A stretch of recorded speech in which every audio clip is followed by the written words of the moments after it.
si potesse tornare a diventare un creaturiello, sono sicuro che passasse un Natale assai più bello.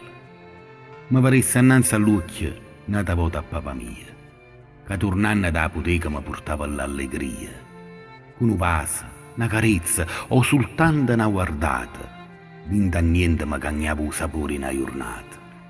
Mentre invece mamma mia, innamorata di fornello, ogni tanto si sperdeva in mezzo a cento caccavelle. Vinta un angolo presepe, chini luce e casarelle, tutte fatte di cartapesta con pastura e pecorella. E a Madonna, San Giuseppe, che cercavano calore, aspettando che nasceva un annillo salvatore. Ma ricordo a mezzanotte, con una stellatella a mano, gli faceva la festa mia, ma pensava già di mano. Quando a tavola assettata, sotto all'occhio tutto quanto, arrivava finalmente un momento più importante.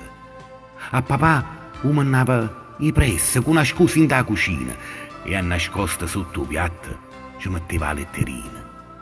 Tutto quello che voleva, tutto quello che cercava, dopo manca 2 o 3 giorni sotto all'albero trovava. Chi volesse tornare a rete, diventare un creaturiello, per poter passare quest'anno un Natale mio più bello. E mettesse la letterina sempre con permessi di Dio, un'altra volta nasconuta sotto i piatti di papà mia.